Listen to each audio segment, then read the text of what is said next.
What is up, everyone? Welcome back to another episode of Third and Very Long. I'm your host, Rich Krinnigan, and I'm joined by my co-host, Tyler Velosin. Tyler, it's been months. We've been hiding. We've been depressed, watching to see what the Jets are doing. I was right about the coaching pick. Thank God I was right about something. So great pick. That's a win in my book for that. But the Jets really made a lot of good signings in free agency. They didn't really overspend for anyone. Mm-hmm. Like, there was a lot of players that we brought on that I questioned. Like, for example, we couldn't bring on an offensive lineman. Mm-hmm. We got Dan Feeney from the Chargers. He's just a depth piece, I think, at this point. But I think the Jets are trying to build within Robert Saleh and Joe Douglas's guidelines, which is, like, players that they want, and they're not going to sit around if they don't want to be here. They're not wasting their time. Like, guys like Carl Lawson and Jarrad Davis seem like they want to come to the Jets. They're fired up to come to the Jets. And that's all that Joe Douglas is looking for. It's not like there's no pitter-patter or whatever. It's like, let's play football for the Jets, and let's build this thing the right way. It's all about getting starting now and then building on for the future and stuff. But it's going to start with these pieces now because this is the first time. This is the Joe Douglas, Robert Saleh class. From here on out, we start fresh. Let's move forward. And it's funny you mentioned Jarrad Davis. He was a first-round pick for the Lions back in, I think, 2016, 2017. And had, like, a decent career with the Lions. He had a couple years where, like, he really showed out. I think the signing, the one-year deal worth $7 million, was a good investment because it's he's a kind of high-risk. Or, like, not high risk. He's low risk, high reward. Yeah. Exactly. I got it backwards. But, yeah, no, he had some impressive stats over the years. His best year, though, was when he was 24. He kind of really... If he could mirror those numbers of 100 tackles, 6 sacks, I think he'd be a really good blitzer for us. Off-ball linebacker. I could see him playing that kind of, like... CJ's kind of probably going to play that Mike sideline role. To sideline. So, like, maybe Sam or Will he could play where... He's just basically either I'm taking a direct route to the quarterback, I'm filling a gap, or I'm breaking into coverage, you know? So it's like one of those things where it's like he can it shows that he can blitz the quarterback. Hopefully what we see is some coverage upgrades, and then from there it's like a linebacker should be able to stop the run. So I think it's a solid pickup. $7 million is nothing, and you know, next year he can earn that contract, you know? Yeah, and I think he can flourish in the system that Saleh and Urbic, I think I'm pronouncing our defensive... Ulbrich? Yeah, it's UL, so Ulbrich. Yeah, they both have extensive careers as linebacking coaches. They actually, I believe, or I'm going to pronounce his name wrong again, holy crap. He was a linebacker coach at UCLA when Anthony Barr was there. Yeah, he was. So to see the linebackers he's worked with over the years leading to this point, it shows a lot of promise that maybe Jarrad Davis can reach that next level within this system. But besides Jarrad Davis, was there anyone that you liked a lot? I don't know how many times I've said it on this podcast that the Jets have never had a pure pass rusher. And when the Jets signed Carl Lawson to that $45 million deal, I was like, oh my God, is this true? Is this real? Are we going to have a true pass rusher? Right. 32 quarterback hits last year? I think it was top 3 in the league. That's something the Jets have never sniffed.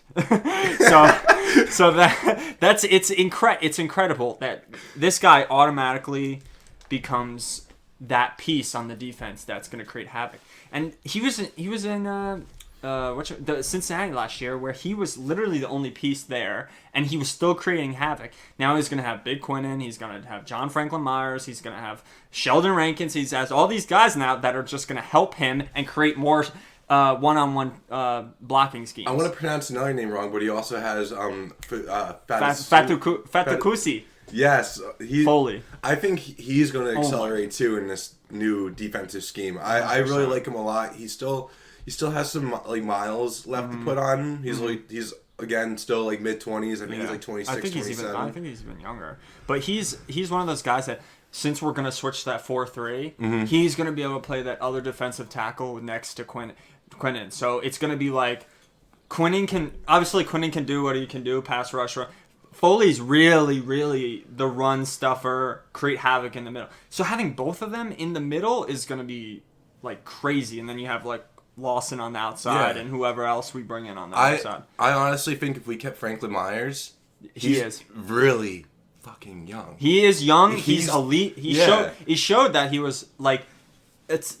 Some people compared his stats to Aaron Donald last year on it was I think it was like break block rate or something like that, where he was with Aaron Donald like in the percentile, and it's like we got to get this guy on the field. If he could play the outside role, but he can also be one of those where he goes in and plays on the inside role, where Foley comes out and it's a straight pass rush nickel set, so it's we have so much versatility on the defensive line. It's like outstanding. The Jets have never really had that at all, and I really, really like that. It's safe to say with the Carl Lawson signing, the Jets' defensive line has easily become the best part of the team. I agree, 100%. It was a strength of the team with Quinnen and Foley and John Franklin Myers last year. With just Carl Lawson replacing Terrell Bashman as that pass rusher. Okay, so basically, look at this. Carl Lawson for Henry Anderson.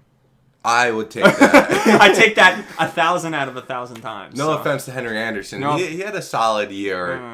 Maybe. 2 years ago, he had a pretty good year, and then he got 3 years ago, he got a contract. It was a Mike McCagnon contract, so we're not even going to talk about that. Yeah. But is there anybody else that really jumps off your page besides Gerard Davis and Carl Lawson that you might want from the free agent side that was like a bit, you were like, oh yes? So one player I really liked because of what he can do on the field, and especially in this new offensive scheme that Matt LaFleur. Is it Matt or Mike? It's Matt. Mike? Yeah. Oh, Matt's the brother in Green Bay. That's right. Mike is. Who names their? Mike and Matt. Both their sons, Mike and Matt. They look exactly the same. Yeah, it's like I'm. All right, but going back to the point, I do like Tevin Coleman a lot. He's getting up there in age for a running back, but he has versatility with being in the pass game and in the run game as well. He can hit holes still, and he still has some like speed on those wheels. So if we can bring in like a complementary like up the gap piece to kind of go with what Coleman brings to the table, I think that will fix the Jets' run game for the future. Because I don't think Coleman has enough left in the tank to be an every down back. Exactly. I think that's what I mean. In San Francisco, the reason I'm like so happy that he's on the Jets, and you say he's an older running back, he was in a system last year and the past couple of years where he wasn't an every down back, and he really didn't get that many carries throughout the year. So it's like this guy still's got miles on himself, and he can still run the rock and pass. I mean, when's the last time the Jets had a pass catching running back? I don't even know. I mean, they said Le'Veon was, but that didn't happen. But Adam Gase doesn't know how Adam Gase doesn't know how to do that. Adam Gase kind of crippled him. But, I mean, you've seen Tevin Coleman had success with the 49ers and with Mike LaFleur. So it won't be, I don't think it's too far-fetched to say, like, I can see him mimicking that or even doing better, even with a committee. When you think about it, he's been in that system ever since he was in Atlanta. True, with Shanahan. So this is like all he knows, which is perfect. Because if all you know is what we do, then you're going to exceed. Because you know how to execute. You know how to execute, and you know what to look for, like what gaps are trying to be created by the offensive line. Because you already have a familiarity with the playbook. Yeah, exactly. And it's a zone scheme. It's something that he's very, very committed to, and it's going to be about the offensive line, really, the continuity that they have. I think that's going to be like, for me, like one of the biggest needs that I feel like we missed was offensive line this offseason. I know you touched on it a little bit before, but like we really didn't make any improvements. I know Tooney went to the Chiefs, like you can't really outbid him. Lindsley wanted to go to the Chargers. I don't think they really were really even looking into Lindsley. I think they're like McGovern. But we really needed a guard, and I think that we're going to have to really attack that in the draft. Right. I think that was like the biggest hole we missed. Because whoever it's going to be, whoever this quarterback is coming in, is going to need to be protected. So I really, really, really wish we made some offensive line push. But I also really would like a corner. I mean, who's our starting corner? I like Bless. I like Bryce Hall. I like Bryce Hall, but we need... their ceilings are high, and they have really good energy.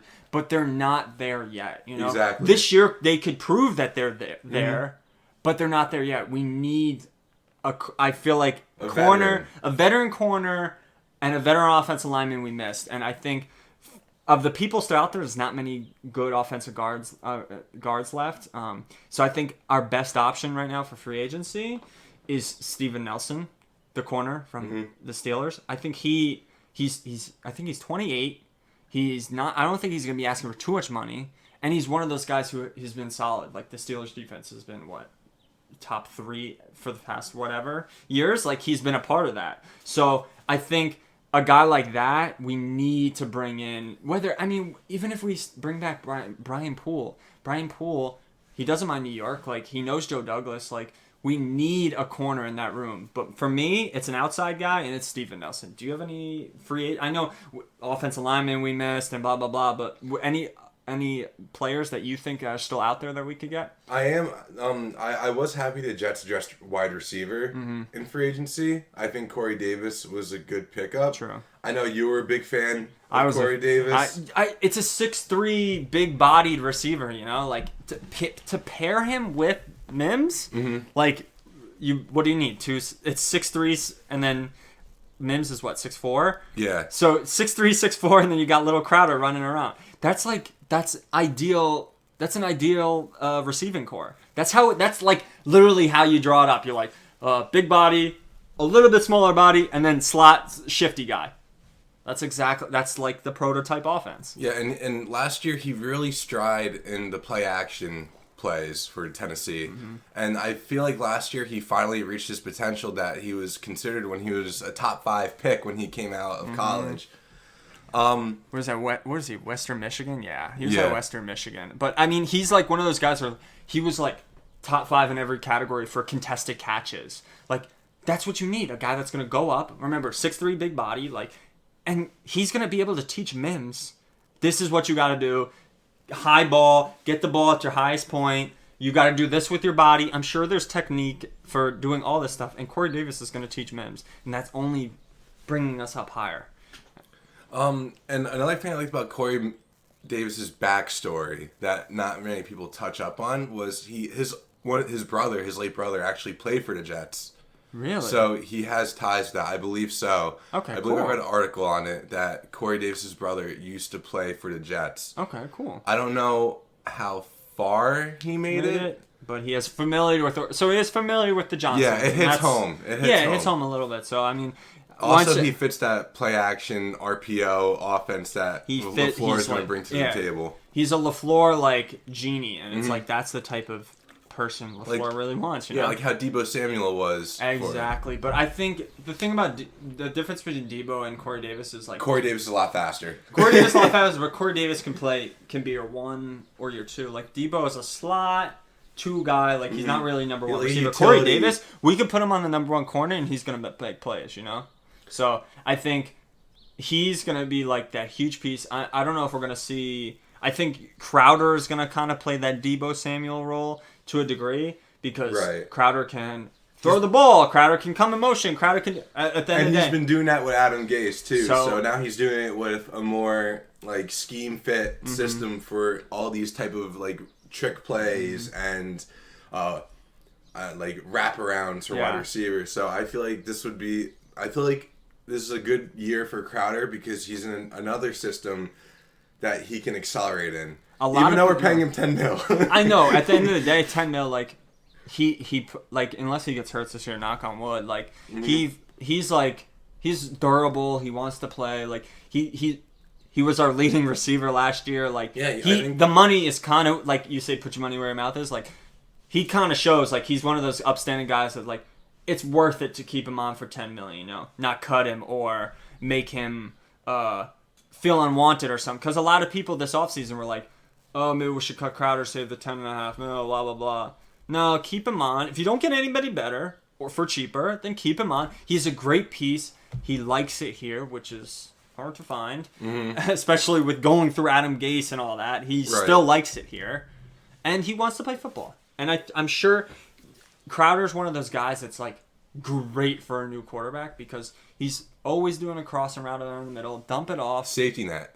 Yeah. He's a safety net. Him and I think Herndon's going to break out a lot because a new tight end coach worked a lot with the 49ers and George Kittle. Oh, okay. So any knowledge he's bringing over is good knowledge.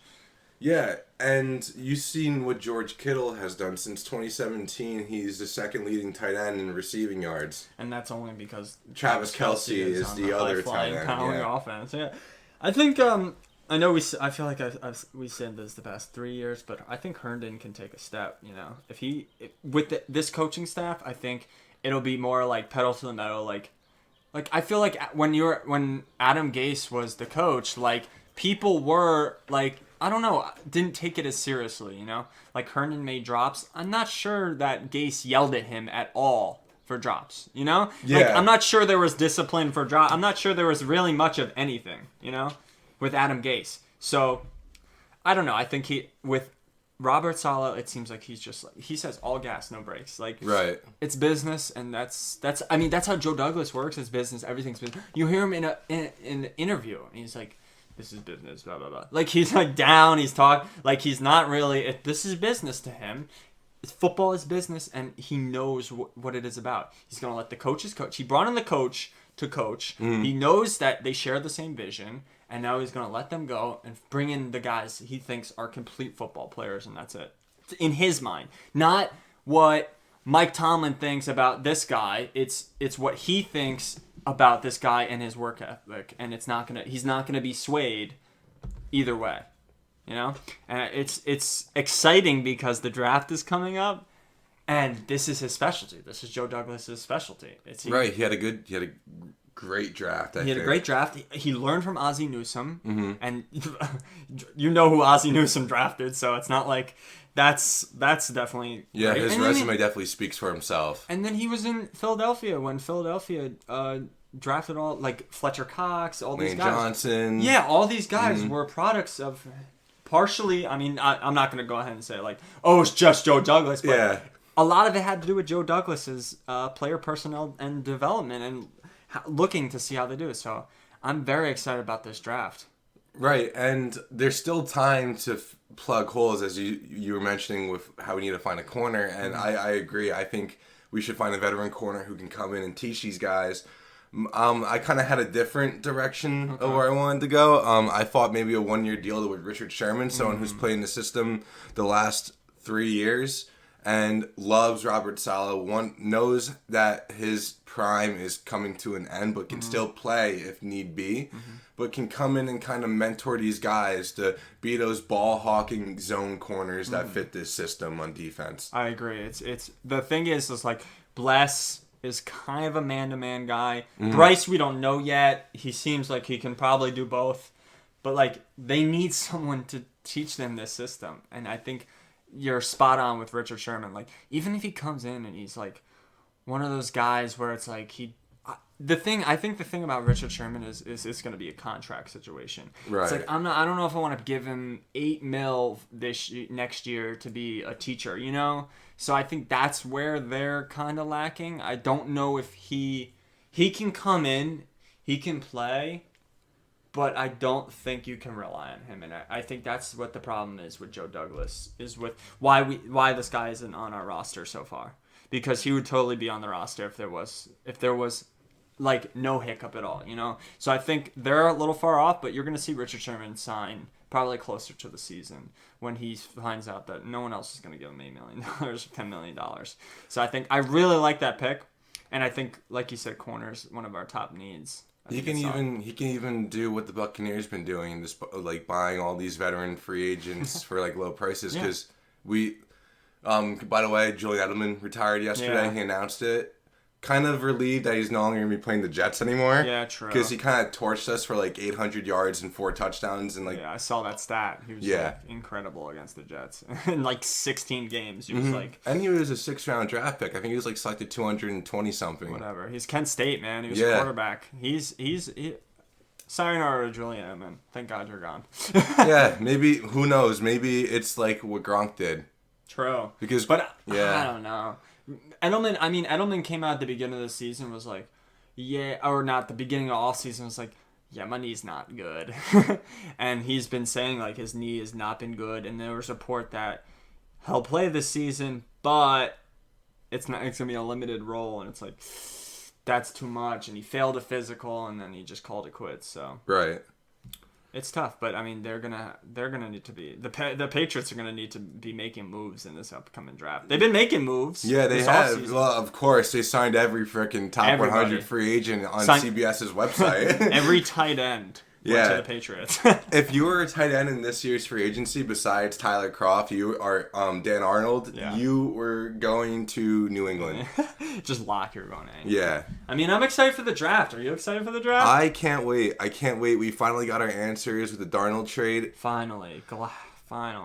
I do wish Sam Darnold the best of luck. I think he's going to do great in Carolina, only because he has a lot of weapons there. Something we couldn't give him with his time in New York, and also he has a great check down target by the name of Christian McCaffrey.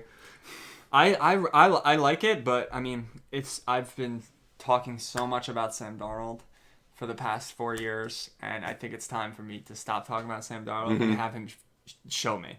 You know, I could sit here and make predictions all day about Sam Darnold, which I have in the past. I just can't. I can't physically do it anymore. I want the best for the kid. I like the kid. Like he's still really young. He young. Turns 24 this summer. He's humble. Like I love his attitude. Yeah. I love his work ethic. He has his favorite target now again, Robbie Anderson. But I can't sit here and dwell on. He's gone. I can't dwell on him anymore. I wonder if Robbie might have had something to do with that. They mentioned it. They said that Robbie made a push. They're like they actually asked Robbie. They got him for a good deal. I know it was a lot less than we originally wanted, but dude, we got a second out of it. Yeah, second, a fourth, and a sixth this year. The second, the fourth next year. So now we have. Yeah.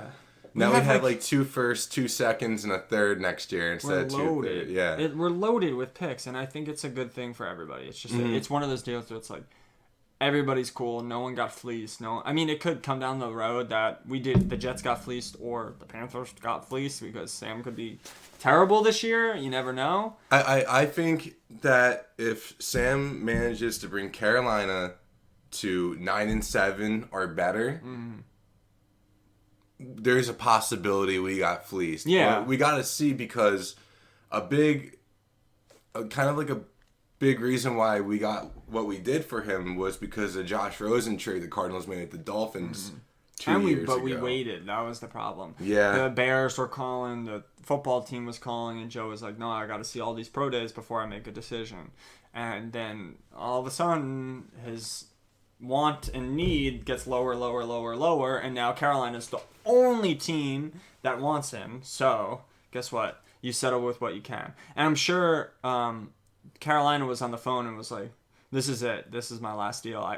We're going to go somewhere else. I'm going to make a trade to go up into the draft and get a quarterback. And I'm sure Joe was like, all right, I love Zach Wilson. Make the deal. So, I mean, the draft, man. Everyone's saying, oh, bona fide Zach Wilson. What have you been hearing? Well, the first thing I've been hearing a lot of is Justin Fields has been sliding down the board because of his work ethic. I read a lot of. He's like kind of last guy in, first guy out kind of mentality. Really? When he transferred from Georgia to Ohio State, he made a claim that like a racial slur was used against him by a person on Georgia's baseball team, which helped push his like transfer faster so he could play for Ohio State. Really? So he's one of those type of guys. That's interesting because I haven't really heard anything about his work ethic. I really have not. I heard like he's like top of the line, like he's in a system, he has a nice arm, he's tough. Like that's all I've been hearing. But, like, that's an interesting ripple to it because I'm so low on Justin Fields. I mean, I have the bias. I have the Ohio State, Alabama quarterback bias. Like, I'll take that to my grave until someone proves me otherwise.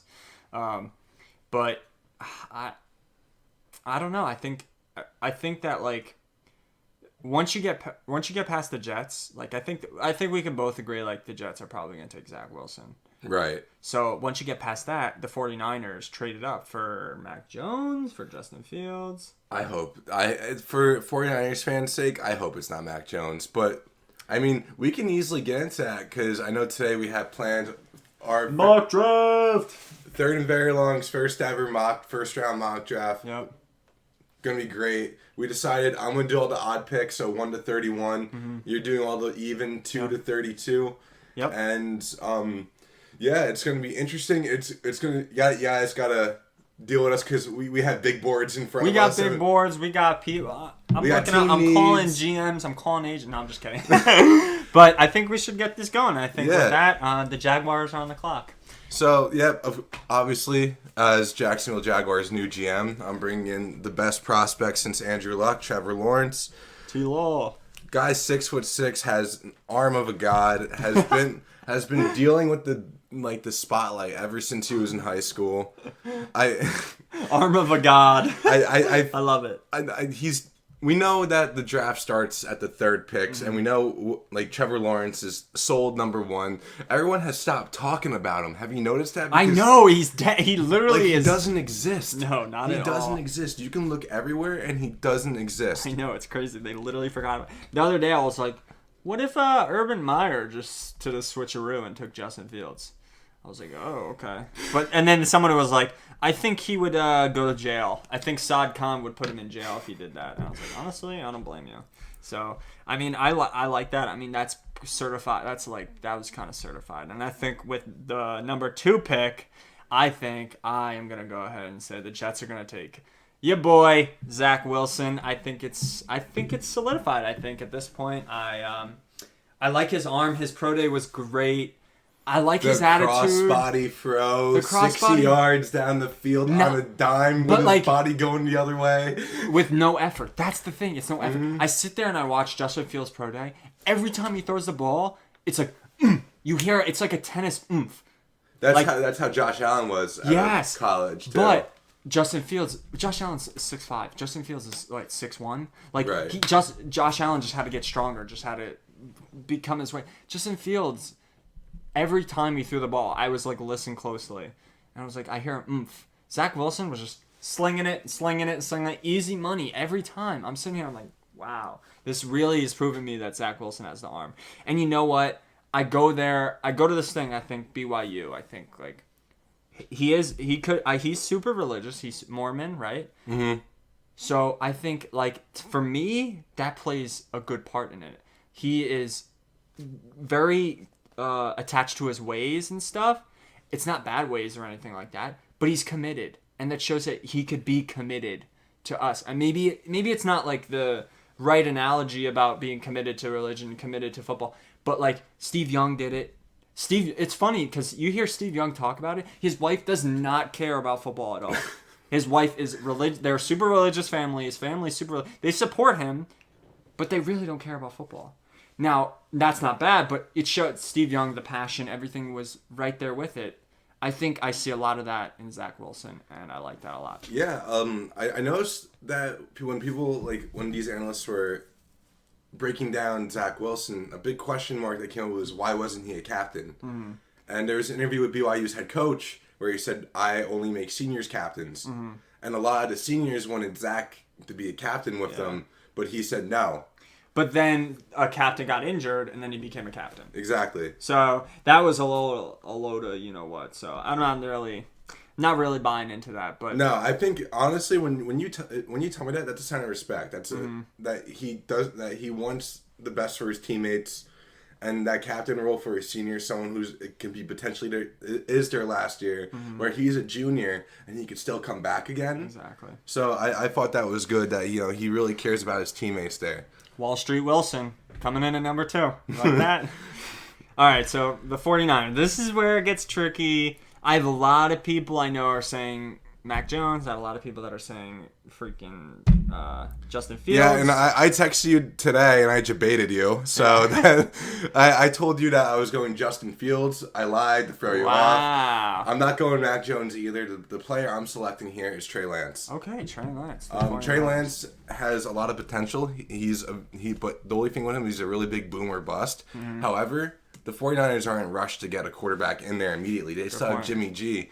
If you can teach, I think one issue that he had was some consistency with his accuracy. Yeah, that you can easily mentor that. Sit him down. Have him sit down and literally see that tire over there. Throw it in the tire 50 times and you can go home. You know what I'm saying? I mean, obviously not that aggressive, but you know what? I like it. I'm not really I'm not upset or anything. I like that pick. I think I like where you put like they're not moving off from Jimmy G as much as people are like, oh, it's the Josh is our guy thing. No, it's not that. They like Jimmy G. They respect Jimmy G. They think Jimmy G can play well, and he has played well. It's just he can't stay healthy. Right. Which insurance policy? Jimmy G gets hurt. He's out for a couple games. Trey Lance gets a couple. You get to see what Trey Lance gets to do. I like that. I really do like that. I know a lot of people have Mac Jones going there, but the thing I like better about Trey Lance than Mac Jones is his pocket awareness. He can skate the pocket. He's athletic. He can make plays on his feet. He accelerates in RPO play action. They did it a little bit at North Dakota State, even though it was a stacked North Dakota State team, and the talent they really played against wasn't really there. It kind of goes both ways. If the talent he was playing against wasn't there, then how do we really know the talent on that North Dakota State team? Yeah, exactly. Is like top. Like that's what the same with Zach Wilson. Exactly. I also think like Shanahan could make an offense for him like that. I think it would be easy. You know, I like that. I really do like that pick. That frees me up for the Falcons at number 4, taking Mac Jones. Now the reason I say this is because I think Mac Jones is a better prospect than Matt Ryan was when he was coming out of Oscar. Similar role, pocket passer. I think Mac Jones is a little bit more athletic, but I think they're very similar in styles, and I think that will intrigue the Falcons not to trade out and to keep it going and to take Mac Jones. I think that's, I mean, the high-flying offense, I mean, he gets back with Julio Jones. Well, not back with Julio Jones in Alabama. Both of them Alabama receivers. It's an Alabama crew. And I think the Falcons are really looking on to move away from Matt Ryan. They just don't know how yet. And for him to sit behind Matt Ryan for a year and let them decide what they want to do next offseason with Matt Ryan, I think this gives them a lot of safety without having to trade back or anything like that. Right, and I did read a lot of rumors that the Falcons were actually looking to trade back at one point. Yeah, no, they are looking to trade back. By the way, a little disclaimer: we're not doing trades because we'll be here till like midnight. Yeah, so no trades, no trades. I don't want to negotiate with Tyler all day. Yeah, we're gonna. Okay, so I'm the Bengals, and you want to trade back? No, I'm just kidding. But yeah, I think the Falcons will go safe if they don't trade out, and that's I think Mac Jones. What do you have for the Bengals? So. Bengals fans aren't going to like this because a lot of Bengals fans want Jamar Chase. However, I don't think the Bengals need a wide receiver because that's their most stacked position. I do think because Jonah Williams, their right tackle, has been a little bit injury prone since he got in the league. The offensive line's not that good. Billy Price kind of has been They average. just signed Riley Reef over the Vikings tackle. They just signed him, so I think that's a good piece that could probably be the right tackle. If you're going offensive tackle here. Yeah, and that's where I say let's protect my young quarterback's blind that side. Just destroyed his name. Yeah. like no more ACL injuries for Joey Burrow, and that's why I'm going Penei Sewell. Sewell. I really can't read. No, it's okay. I like Sewell. Yeah. Sewell's been the best offensive lineman in college football the past 2 years at least. You wanna know a scary statistic? Yeah. Sewell allowed just 1 sack over 1,376 snaps in 2 seasons. That's what I'm saying. There you go, right there. Right Prove there. that.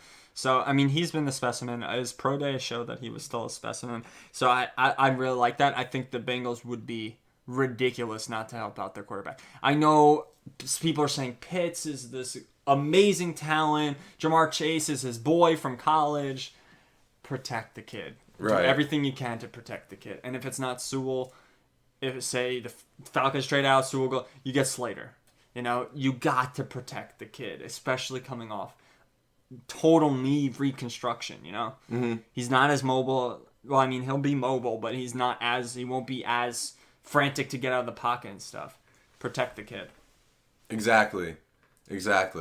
And then after we bring in the 6'6" massive offensive tackle, the Dolphins are on the clock. I think as much as they did bring in Will Fuller this offseason to pair with Devontae Parker, so I don't think they'll go Jamar Chase. And I think if they're smart, they probably pick Kyle Pitts. I mean, I know they have Gesicki, but the way they're talking about Pitts right now, like it's astronomical. I have his jersey coming in, by the way. Hey, a Florida one? Yeah. That's sick, dude. I have him, Trask, and Looney coming in. You really bought a Kyle Trask jersey? He was probably the best quarterback we had since Tim Tebow. True. Yeah, I'd get a Tebow jersey. You're right. That's fair. I mean, Trask did play a while. I lost my Well, it didn't fit me anymore. I had a Tebow jersey like back when he. I had a Tebow Jets shirt. Okay? I did too. That's hilarious. But I think they go Pitts. I think it's too much not to pass up. They may trade out again. I mean, the Dolphins are looking for more picks. I like Brian Flores, what he's doing in Miami, and I think they go Pitts or they trade out. And then, that kind of leaves. Well, they just trade back down. They trade, I think they'll trade again. I think they trade back down because they want Pitts or Jamar Chase. I think they're okay with either. I think if they don't go Pitts and they don't trade out, they might go Slater. But I don't know. Slater is. They say he's a tackle, but he's looking more of a guard at this point. To me, he's kind of like Wirfs coming out of college was a tackle, and they said no, he's going to be a guard. But then he played tackle for the Bucs, and he was fine. So it could be that situation, but he's one of those guys. Slater is one of those guys that will probably be an elite guard and a pretty good tackle. But we'll go on from there. I think the Dolphins take Pitts. I think they have a superpower offense, give Tua everything possible to succeed, and then they move on from there. And I think next on clock is the Lions. And since Pitts is off the board, I didn't think the Lions were going to draft Pitts because they just got T.J. Hawkinson. But they can't draft another tight end in the first round. No, they can't. Eric Ebron, Hawkinson. Oh, they can't. No, they can't. But that, I thought in my mock draft I had Jamar Chase going and then Pitts going. And then I had originally the Lions taking Devontae Smith. But since Jamar Chase is still on the board, might as well grab the number one receiver in the draft. Of course, I think, and that's the biggest need. I mean, who are their? They lost Marvin Jones and Kenny Galladay. Who's their wide receiver? I think they signed. Oh, they signed Brashad Perriman from the Jets. Mm-hmm. That's their number one receiver. They're literally the Jets 2.0 with Jared Goff. Yeah, it's crazy. Their wide receivers are Terrell Williams and Brashad Perriman. That's criminal. Yeah, they need to bring in a weapon for Goff, or else he's gonna gonna suffocate. Yeah. I really like that pick. I think Jamar's there. The Lions have to grab him. Yeah, I think they're going to grab their offensive weapon because just in case Goff doesn't pan out, I think next year they're going to go for their quarterback. Yeah, burn it down and just. I mean, they're already basically starting to burn it down. So right. I think that's what it's going to be. But with the Lions, I think after that it's the Panthers. So the Panthers have. It's weird because Justin Fields is still on the board. Mm-hmm. And I could see the Panthers just taking him as a safety net. But they do have Teddy Bridgewater too still. So he's kind of the safety net. It's weird. But I think they go Slater here. I think they go Rashawn Slater because they want to get that offensive line settled. Sam Darnold's never really had a decent offensive line. And their offensive line is not really that good. I know they brought in Pat Eflin, who was atrocious for the Jets last year, and Cam Irving, who was not good for the Cowboys last year. So I don't think their offensive line is that good. I mean, they got they put Morton on the franchise tag, their left tackle. He's okay, but other than that, their offensive line is pretty bad. So I'm gonna go Rashawn Slater for the Panthers at 8. I like that pick because that leads me with the last first-round quarterback and the guy we just talked about his work ethic for 20 minutes. I had the Broncos taking Justin Fields. I don't really see much of a future there with Drew Lock, and I think Justin Fields has a cannon. He has electric speed, but his decision-making while under pressure can use work. Mm-hmm. I don't think he was under much pressure this year. That was the problem. Yeah. And when he was under pressure, it wasn't good. Mm-hmm. But when he was clear, he can go through his progressions very well. But that's the Ohio State way. It's like I say this all the time. They bring in the play, they have multiple plays that are out there. If option 1 and 2 he doesn't see that could be open, switch to another play, and then he has that same option where it's 1 and 2, and he does his progressions pretty quickly. Ohio State allows that offensive system allows progressions to become quick because it's like if he's not open on this five step drop, like if he's not open within that 5 steps, go to your next progression. Like it's not that simple in the NFL. It's you have to read the entire field in progression because they're running multiple different coverages at once. Like one side of the field could be running a cover 2, one side of the field could be running man. You never know. So you have to be able to find throughout those progressions in the NFL. While in college, it's not that complicated. So that's where I feel Justin Fields may not be successful. But I like that. I like him with the Broncos. I mean, they need a quarterback. They have to gamble on this one. They have to. Can't go Drew Lock. Can't go in the season giving him the keys. Yeah, the weapons he had last year, he shouldn't have been the way he was. Well, he was hurt last year. Yeah, he was, which is another thing. Like I think he's been battling a lot of injuries since he entered the league. Yeah. Missouri. Mm-hmm. Producing weak people. No, I'm just kidding. No, I do like that. I think that's what they really need. I think take a gamble. It doesn't. If he's there, you have to. You know, I think it's the same for the Cowboys who are up next. I think if Surtain is there, the Cowboys have to grab him. I think he's personally. I think he's the best corner in the watching him throughout college. I watched a little bit of Farley. I watched a little bit of. What's his name? Horn, J.C. Horn from South Carolina. I still think Surtain is the top corner in this draft, and I think if the Cowboys do not pick him, they're beyond idiots if he's not on the board. I could see them going edge in Kwity Paye, the kid from Michigan, but at this point, they need that secondary is abysmal. Right. Absolutely. So they need I like that pick because Surtain also has NFL pedigree. His dad was an All-Pro in 2002. He's Bama prototype. Like, when's the last time besides, I can actually name the last time a terrible D-Miller. The last time that was, and how long ago was that? That's the last terrible corner that came out of Bama. I trust it. And that leads to the same division in the New York Football Giants. What do you have for them? So, I think Joe Judge, once he already made moves to help improve that secondary, brought in Dory Jackson. Mm-hmm. They did bring in Kenny Golladay. They do have Slayton, Shepard, and Ingram. However, I still think they're going to bring in another receiver, another weapon, just to pair up, because Slayton and Shepard do have nagging injury histories. True. Slayton's only a year or two in, and I think you're right. I think Shepard was out most of last year and the year before, so I think you're right with that, and it's weaponry, Mm-hmm. But they did bring in Kenny Golladay and John Ross, so that's true. But John Ross is another person with nagging injuries. Yeah, I don't think John Ross has been on the field much. I think Joe Judge cannot pass on this pick because it's Devontae Smith. Okay, Devontae Smith. The Heisman winner from this year. You can't. I mean, if he's sitting there, it's like yes. I think any of these after the Cowboys, like the Giants, Eagles, like the Vikings, like any of these guys, if Devin Smith is there, or Devontae Smith is there, they have to go. And I think it starts with the Giants.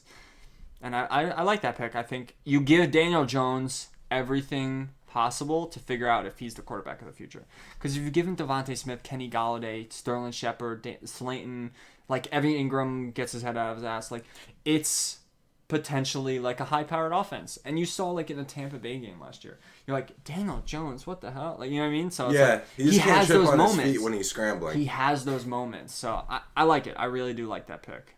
I mean, it kind of cripples me with the Eagles with the next pick because that's where I thought they were going to go. But their wide receivers are just so bad. I don't even know.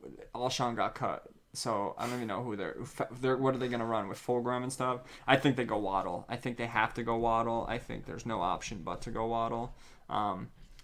They like Waddle. Personally, I'm not the biggest fan of Waddle because I think what he did in the game was it the national championship game or was it the game before the? I think he got injured in the national championship game. No, he was injured. He fractured his ankle and he still in the beginning of the season, and then he got it repaired, and then he went on the field and like limped the whole game, and I was like, this is not toughness, this is like stupidity at its best. Like, that is like, I don't care if you want to play, or like Nick Saban's saying, try to, like, you're an NFL prospect, you're gonna do bigger, better things. You don't need to be playing in the playing game for the national championship. I'm sorry. Like, that's not where... So that type of thing makes me think, like, he's not the smartest one of the bunch, but people keep giving Tyreek Hill comps, so... Yeah, his speed's ridiculous. I trust what these people are saying, but personally, Waddle has not been high on my list, but I think he still has that power. He thrived in the slot a lot at Alabama, but the thing is, like, they got Jalen Reagor last year in the first round, who was 5'9". So I think, and Waddle's 6 foot. I think, don't quote me on it. So he's probably gonna move outside his comfort zone. So we'll see how that goes too. All right, I like Waddle. So next up is the Chargers, Mr. Justin Herbert leading the charge. What do you got there? So for the Chargers, they need a tackle, they need a corner, a slot receiver. I have them taking a gamble here at corner. It's a little bit of a reach. What are you thinking? But I had them taking Caleb Farley out of Virginia Tech. Okay, cool. He has elite athleticism. He's a tall corner, 6'1", has some weight to him, so he can really not get bodied around by these big physical receivers. He's 197 pounds. He's only scratching the surface of his potential. So if he can reach that potential with the Chargers, I think they're gonna have a number one corner for years to come. Yeah. I think Caleb Farley has a great future ahead of me, and he's ahead of him. Definitely ahead of you. I'm sorry. Yeah. The only really big concern about him was in 2019. He got like injured, and then he had back surgery. Yeah, I saw that they've been like coming to report, but he did a physical in Indianapolis like last week or something, and they cleared him. They cleared him. So I think it's fine. See. I like him. He was dominant at Virginia Tech when he played, and I think that's like, I really do like that pick. I think Farley, I think Surtain, and I think Horn are not too far off from each other when it comes to corners. You know, I think Surtain is the top dog, but I think Farley and I think Horn are not too far away, and I think that's what leads me into my next pick. Even though it's not gonna be Horn, I think I gotta go Kwity Paye. I think the Vikings they traded for Ngakwe and then traded him then traded him again, yeah. So and now so who's unhappy? What's the Danielle Hunter's super unhappy there. I think they get Kwity Paye and they just make sure they have an edge outside rusher guy that can either be help on the out outside, Hunter, help out Hunter, help him not draw those double teams that they're going to be sending on him. Exactly, and I think it's going to be a lot of double teams to Danielle Hunter. I think the Vikings got substantially worse. I don't think Patrick Peterson is really helping them much in the corner end. They lost Anthony Harris. I know they lost like 3 offensive linemen. I do not think the Vikings got better. I think Paye can help that though, and help that outside rush and, you know, get something for him. So I like Paye. He's a Michigan guy, so I know him extra well. He plays all over the defensive line, and I think he's a stud. He has that twitch, you know. So I like it. What do you got for the Patriots? Oh, our division rivals, the New England Patriots. Since I originally thought Mac Jones was going to slip to them that far, so I to the Broncos, and then Justin Fields, and then Bill Belichick will just Cam Newton model him into like a faster Cam Newton. But now that Edelman's not there anymore, they do need weapons at receiver for Cam Newton. And funny. even though it is kind of a reach for this player, I think they're going to draft Rashad Bateman, wide receiver out of Minnesota. Bateman, okay. Yeah, Bateman has asthma. So do I. Yeah, but that hasn't stopped him. He had 60 receptions and averaged 20.3 yards per catch. He put Minnesota on the map. I don't care what anybody else said. He put them on the map. Yeah, and he also had 11 touchdowns too, but this was also in 2019. But I've been watching him closely, like over at Minnesota, because he's literally been the only guy at Minnesota, and he's been a stud. I like that pick a lot.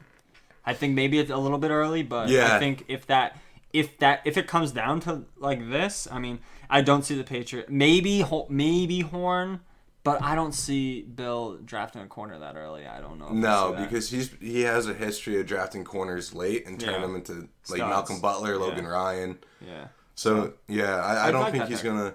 I don't think he's gonna address defense that early. He normally adjusts the offense early. Like there's a trend there. Yeah, but I could see him maybe going guard the kid from USC. I don't know. I like this pick. I like Bateman. I like him a lot as a prospect, and I think if people like him enough as a prospect, like the Patriots, like they'll take him there. He's one of those guys. Exactly. Belichick isn't the type to be like, no, I'll take a chance and trade down. But he will if the player is like not even being looked at, because we've seen him trade out of the first round before. True. Which I think he might here if he can't go up to get a quarterback that he wants, like a Trey Lance or something, which I think he wants. Then I think he might trade out, and if he can't get like a quiddy pay, if he can't get that, I think he might bounce or take Bateman. I like that. But that leads me into the Cardinals, and I think they definitely take Horn if the Patriots do not. If Horn or any of these corners, if Farley, I could see it. It could be like Farley could be like with the Chargers, and Horn could be with I could see it being flipped around. I could see these corners being flipped. It all depends on how your Zoom interview went with him. How it's like you like him. Oh, maybe he has family ties to our. You know what I'm saying? Like that type of stuff. That's what's gonna. They're so close that it could be flipped. But I think if he's still on the board, the Cardinals just lost Patrick Peterson. I think that defense got a little bit. I think it kind of stayed the same. They got J.J. Watt. I don't really know how much more production he has, but they got Chandler Jones, J.J. Watt. I think they could still be highly productive, but they do need a corner. I think. Yeah, they do need to fix the secondary. All they got is Buda Baker. Buda Baker, and they signed Alford this year. He's another corner, but it's little things, and I think Horn's a big. I think he's a big corner too. Yeah, he's a physical corner too. I think he's 6'1" as well. So I like these corners coming out. I like them a lot. I like the corners too. There's a lot of good ones, and it's funny because they're all different in their own ways. Exactly. So now the Raiders. What do we got for you for number 17? The Raiders. So this is going to be interesting because I had them taking Samuel Cosmi, the offensive tackle out of Texas. Mm-hmm. Cosmi is he's capable of starting at right tackle day one, but he has the ability to protect the blind side eventually. He just needs some work. So I feel like he'll be a good stepping stone for that offensive line because the Raiders' offensive line, as we know, didn't they give everybody away? The Raiders gave away. They traded Rodney Hudson to the Cardinals. They cut Gabe Jackson. Mm-hmm. They got rid of half their offensive line, so that's big. Cosmi is he can play guard too, right? Yeah, he's very versatile, but his comfort at starting right out the gate is right tackle. Mm-hmm. Okay. So yeah, I think that's going to be a good pickup for the Raiders. Start rebuilding that offensive line. They just completely decimated this offseason. Okay, I like that. I think then you get back to I think we have to get back to the edge rushers. I think the Dolphins probably take one of the guys from Miami. I'm gonna say Rossier. How do you pronounce this? Rossier, Gregory Rossier. He's like you did it better than I could, so I give you that. So I think he's gonna go to the. I mean, I think they both played off each other. I think what's his name, Jalen. Why can't I think of Jalen's last name? Jalen Phillips. I think they're very similar. I think Rousseau is a little bit bigger, but I like them both. I think either one you getting one of them. Rousseau was a little bit younger, so you have a little bit more to work with. You can develop him more, so that's why I kind of wanted to go with him over Jalen Phillips. And I think the Dolphins really do need. They just cut Kyle Van Noy, so they do need some edge. Yeah, Rossier, I think, is the scariest athlete in this draft. 100%. He was a redshirt at Miami. His first freshman season, he had 15 and a half sacks. Yeah. He also played wide receiver and safety in high school. Yeah, he's just all around freak athlete, and I think once you get him in your room, once like Brian Flores gets him in his room, like he'll create havoc. He'll teach him how to create havoc. I like that. I like Rousseau there. Now 19, the Washington football team. Look, Ryan Fitzpatrick. So, yeah, right now I don't know what Washington has planned at quarterback. I think they're gonna fly with Fitzpatrick. Yeah, I think they are too, and I think they're gonna address the offensive tackle position after Trent Williams left. So I have Christian Darrisaw, offensive tackle at Virginia Tech, going there. He could be It's actually funny. Darrisaw has the potential to be the first Virginia Tech offensive lineman to be drafted in the first round. Ever? Yeah. Oh, cool. He had 35 starts at left tackle. And is a bulldozer, they said, in the run game. Yeah, he was a beast. He's been a really, starter for the past 3 years. He could really help out Gibson too, creating holes, and Gibson looks phenomenal. So we'll see. That might be a perfect fit for them. Someone who can come in, be a day one mover. Starter, and then be really beneficial in the run game. Mm-hmm. The only thing I don't know is if the Washington football team will start him off at right tackle and then slowly progress him to left. Yeah, I don't know. Because even though he does have wear and tear at left tackle under his belt, NFL is a lot different. Mm-hmm. And he is coming out of Virginia Tech. Which is ACC football. I don't know. I like it. I like that pick. I know he's been talked about. I mean, he was actually talked about as like the number 3 offensive lineman after Slater. I heard a lot of good things about him. So I like that pick. I think they need to protect Mr. Journeyman and Ryan Fitzpatrick. Mm-hmm. So I like it. But similar, sticking with it at 20 with the Bears, I think Elijah Vera Tucker. That's a good one. I really wish he's going to make it to the Jets at 23, but with all these people, even Washington, I could see Washington taking him. I could have saw the Raiders taking him. I could have saw the Patriots taking him, the Cardinals taking him. So I don't think he makes it past the Bears for sure, especially because they need to protect, and they're going to run the rock like nobody's business this year with David Montgomery, and they're going to do it with the offensive line, and Vera Tucker is going to be a part of it. Yeah, he's the most versatile offensive lineman. He can play anywhere, and he's solid, man. He's been a great prospect these past couple of years, and I really, really hope he gets to the Jets, but I doubt it. So next is the Colts, man. The Colts. Mr. Carson Wentz is now your quarterback. What do you think of that? Yeah, Carson Wentz is now there. I do think they need to bring in more talent around him, because didn't T.Y. Hilton just...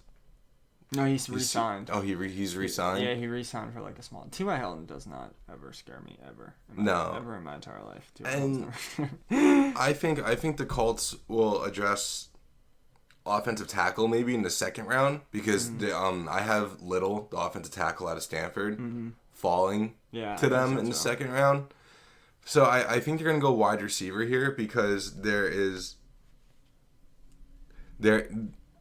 so it's a head scratcher. I have Elijah Moore, the wide receiver out of Ole Miss. Okay. He's a proven playmaker. He was kind of undershadowed with what's his face there, A.J. Brown and DK Metcalf. He was I remember him being maybe he wasn't the third receiver, but I remember watching plays, and he was definitely part of those when he's making plays. And then this past year he was. Yeah, and in 2020, when he was the main guy, he only had 1 drop out of 101 targets. Wow, damn. So he's really consistent. He's a playmaker. He excels at screen slants and jet sweeps. Mm-hmm. T.Y. Hilton's kind of getting up there. He can't really be utilized as that anymore. True.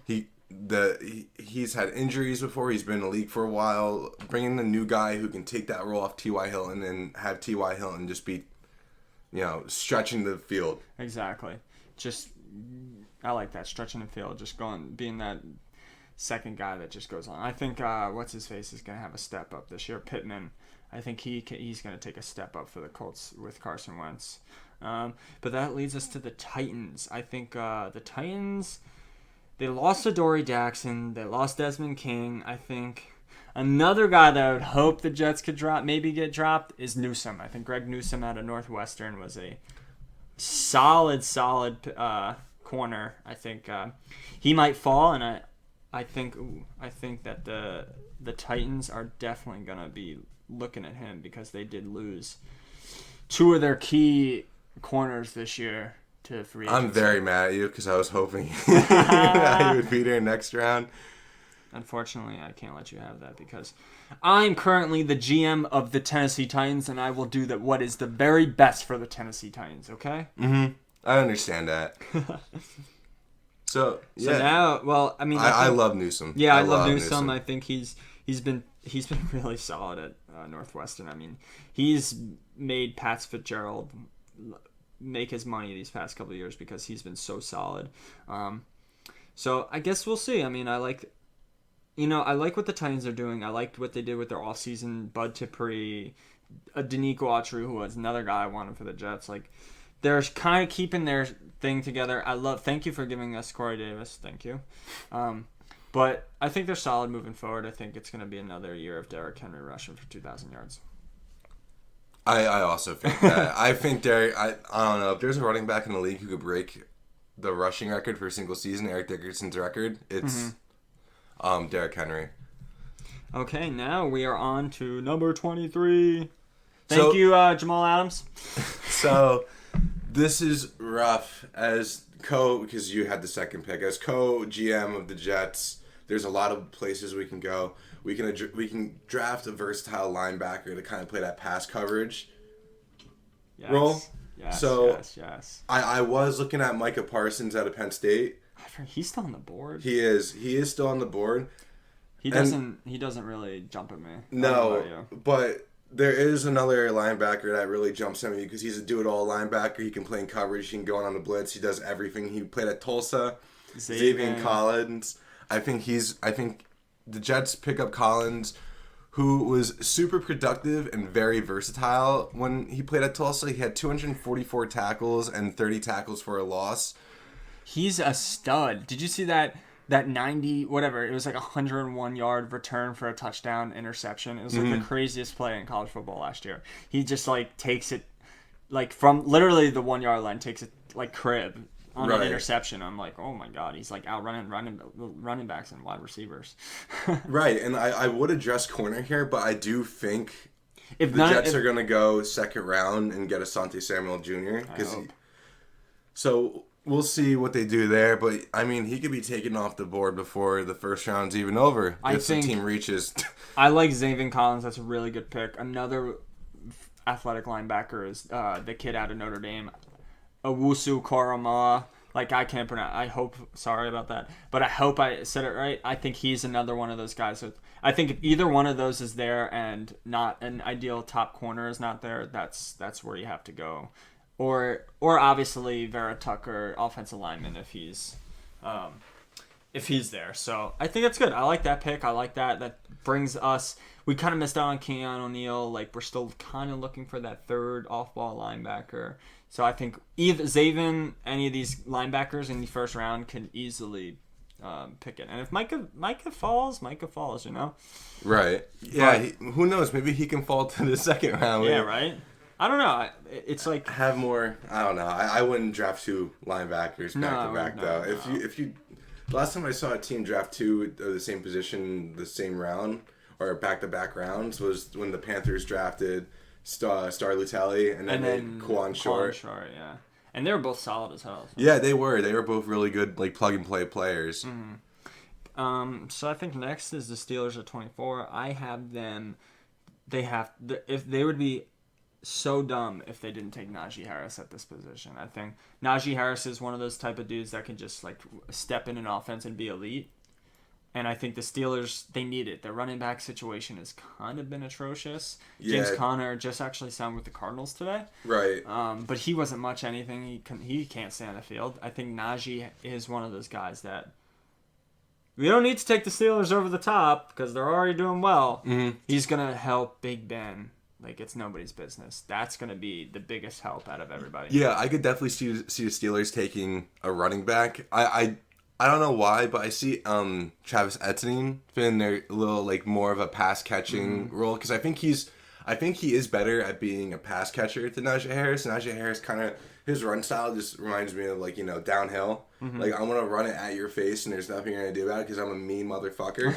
And Travis Etienne's more of a I want to break your ankles and then I want to look back at you like James Harden does a step back. So. Exactly. Yeah, I do like that pick, though. So either one, I think you're right on that. I think Etienne could be solid for it. But then again, I think either one is going to be a huge help to Big Ben. I think that's the key. Yeah, they need a run game. They need a run game. He's getting up there. It was the Steelers' second half offense was so bad. And it started because James Conner was out, So we'll see where they go from here. I think Big Ben, it's his last year. You better make something of it. And now we're back to the Mr. T. Law's team, I guess. Trevor Lawrence's team. The Jaguars. I have to scroll down. This is ridiculous. So 1 sec. Okay, so here I have the Jaguars taking an offensive tackle. Okay. I have them taking Tevin Jenkins out of Oklahoma State. Jenkins is a powerful 4-year starter who is versatile enough to play either tackle or guard. Okay, cool. So if they have... I know they have phenomenal guards already, so if they can start Jenkins at right tackle and have him work his way up, I feel like he'd be a good great addition to help them, protect their pony boy. Their prize piece. Their prize piece. Urban Meyer's prize the locks. Piece. The locks. I mean, I think the Jaguars are... If Trevor Lawrence is what everyone says Trevor Lawrence is... They could be scary because they're not that far off, and I think I'm as much as I hate Urban Meyer. Not to say I hate Urban Meyer, but not the biggest fan of Urban Meyer. I think he can do well. I think he's one of those guys he's a CEO type of guy, and people follow and people listen to him. Like I think that's what the Jacksonville Jaguars have been lacking for a very, very long time. Any type of direction or guy that can lead in a direction, and I think like Urban Meyer can actually kind of be that guy. So I like that. Next is the Browns, and I think whoever's left of the two linebackers, whether it be Uzi Karamoa or Zaven Collins, I think the Browns go that. I think their linebacker play was kind of middle tier last year, and I think that he can come in and, like you said, what Zaven can do, he can also do. He can play off the ball, on the ball, and play the run. He could do everything at a high level. And I think that's what the Browns kind of need, a commander in the middle that can do everything and kind of control that defense. That defense isn't bad. The Browns are solid. They don't have command, if that makes sense. Yeah, they have really nice depth. They have depth and they have nice pieces. I like Stefanski. I think Baker's going to wind up costing them championships. The running game is elite. So we'll see. The Browns are interesting. But now we go back to another division foe in the Ravens. And as the new Ozzie Newsome, I am taking Tooney out of Florida, wide receiver. I love that pick. I think he could go even higher. I think he can too, but I think Elijah Moore is just so consistent. It's hard to pass up on that. Yeah. So what Tooney is, he's a really good playmaker. He could stretch the field. He's kind of lengthy. He has speed. He was kind of like under. No one really knew of Tooney because Kyle Pitts. Mm-hmm. So I think Tooney would be a great addition to the Ravens. He'd be with Marquise Brown. Right? No, Hollywood Brown. Well, it's Marquise, yeah. It is Marquise, okay. Well, he can kind of take over that. I think that could be Yeah, maybe move Hollywood into the slot because he's so freaking fast. Yeah, I think so too. I like that. But now we go to the Saints at 28. I think I'm going to have... it's weird. We keep skipping over Parsons, but there's a reason. And I think that the Saints actually go with the other guy from Penn State, and that's Jason Owa. He's been solid. I think I think he runs a 4.4. He's like, it's crazy. These guys are unbelievable nowadays, but I think I think he's a much better prospect. Micah gives me poor man's What was the kid who went last year who was super fast? The linebacker for the Cardinals. Oh, it's drawing a blank. I don't know. I forgot his name, but he was. It's just like Isaiah Simmons. Isaiah Simmons. He's a poor man, Isaiah Simmons. I think Isaiah Simmons dropped last year a lot, and I think that it's going to be the same thing for Micah. And I think he could. I think he either, depending on you, doesn't make it out of the round, or could. You know. So let's go. Next is the Packers at 29. So, yeah, Micah Parsons is not making it out of the first round. I have him going to the Packers. I do have them looking at receivers just to pair up with Davante Adams and give Aaron Rodgers more of a chance to, get them to where they need to be. But Micah Parsons has elite athleticism and special instincts. He had 109 tackles and 14 passes defended. Also, he had 14 tackles for a loss, 5 sacks and 5 forced fumbles, I believe, at Penn State. So I think he will come in and really bolster where they lost that every down linebacker in Blake Martinez, who's now over in Big Blue. Big Blue. The only thing which I forgot to mention about Micah Parsons